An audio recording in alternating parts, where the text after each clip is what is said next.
Assalamualaikum warahmatullahi wabarakatuh. Alhamdulillahirabbil alamin. Allahumma shalli ala Muhammad wa ala ali Muhammad.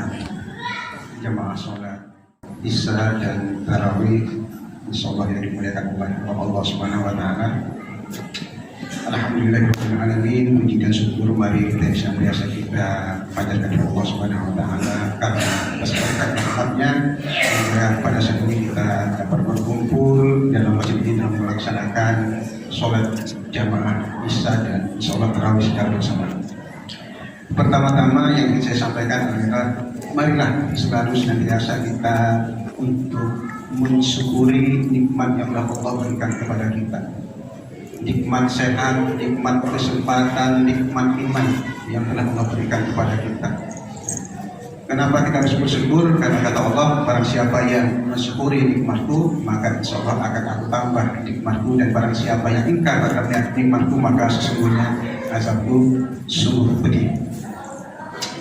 Ada 3 cara dalam kita mensyukuri nikmat kepada Allah. Yang pertama adalah dengan lisan kita.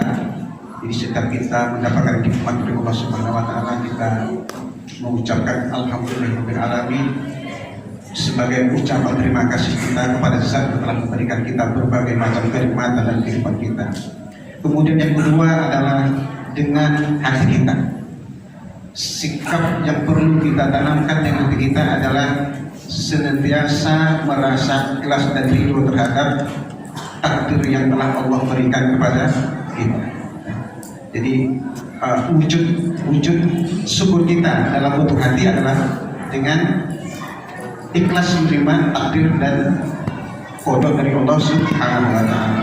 Malah Allah kata Rasulullah itu, barang siapa yang ingin mendapatkan pahalanya lebih daripada pahala haji, pahala jihad, maka amal ibadahnya adalah senantiasa ikhlas dan ridho terhadap takdir Allah.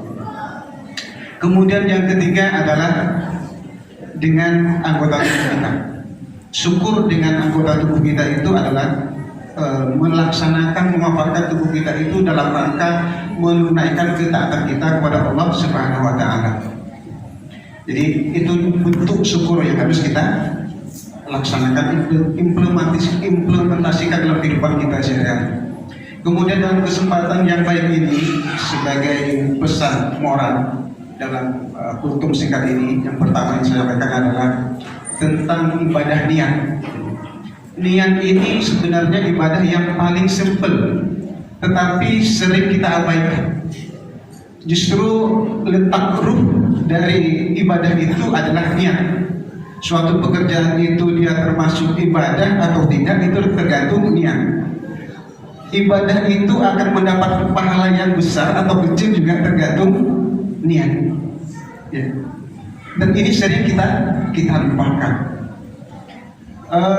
Dan yang paling lebih utamanya lagi, keutamaannya itu adalah Allah itu akan memberikan balasan lebih dari yang kita niatkan, insya Allah. Jadi kalau kita misalnya sering niat dengan komitmen, tentunya ya, niat dengan komitmen untuk melaksanakan suatu ibadah, maka Allah itu akan nanti melebihkan dari apa yang kita niatkan. Contoh yang paling sederhana, misalnya kita minjam duit utang dengan tetangga, kita niatkan untuk membayar utang. Jadi pada saat kita pada saat kita minjam duit itu, kita niatnya untuk segera melunasi utang, maka insya Allah itu akan memberikan rezeki, kelancaran rezeki untuk kita. Dan bahkan mungkin akan Allah lebihkan.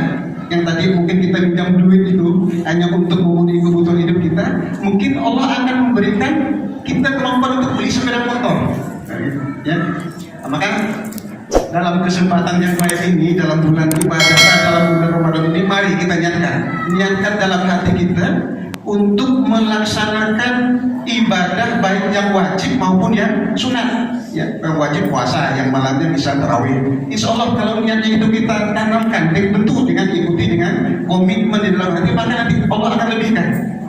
Yang tadinya mungkin kita hanya niatnya untuk puasa di siang hari, kemudian kita malamnya hanya untuk melaksanakan sholat tarawih, ternyata Allah gerakkan hati kita baca Quran, kemudian sholat tahajud, sholat hajat dan lain sebagainya. Dan Allah sehatkan kita sampai kita selesai melaksanakan ibadah di bulan Ramadan. Itu keutamaan niat. Kemudian yang kedua adalah tentang istiqomah. Jadi istiqomah Bapak Ibu sudah paham betul, istiqomah itu artinya kan konsistensi. Jadi komitmen kita dalam melaksanakan suatu pekerjaan, tidak lihat kanan dan lihat kiri, lurus, itu namanya istiqomah. Istiqomah itu berat untuk kita laksanakan. Kenapa berat? Karena hadiahnya surga. Kalau hadiahnya kipas angin, ringan, insya Allah kita semua bisa melaksanakannya. Tetapi karena hadiahnya ini besar, maka berat untuk kita laksanakan. Tetapi meskipun berat, insya Allah barang siapa yang istiqomah, maka dalam melaksanakannya kita akan Allah berikan ketenangan dalam hati kita. Ya, bagaimana caranya kita mencapai istiqomah? Tentu yang pertama kita harus memohon doa pertolongan kepada Allah Subhanahu wa Ta'ala. Ya, karena hidayah yang menggerakkan hati kita itu sumbernya dari Allah Subhanahu wa Ta'ala.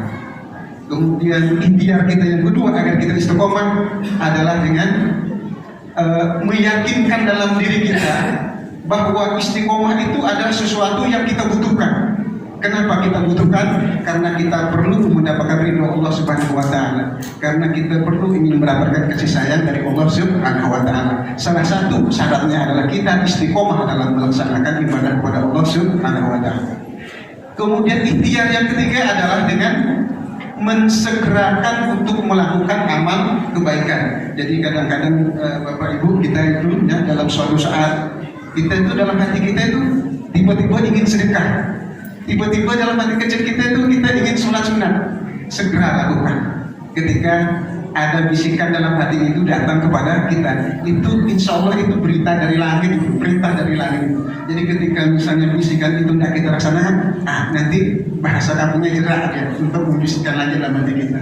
Ya, karena kalau kita tunda, nanti itu tidak bakal kita laksanakan. Kadang-kadang tidak bakal kita laksanakan.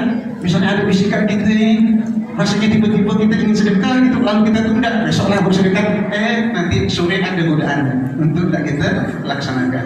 Kemudian yang terakhir, tentu dalam mencapai istiqomah ini kita harus melaksanakan berbagai macam amaliyah. Tentu kita harus banyak melaksanakan sholat sunat, zikir kepada Allah dan membaca Al-Quran. Bapak Ibu, demikian kultum yang dapat saya sampaikan. Semoga bermanfaat. Wassalamualaikum warahmatullahi wabarakatuh.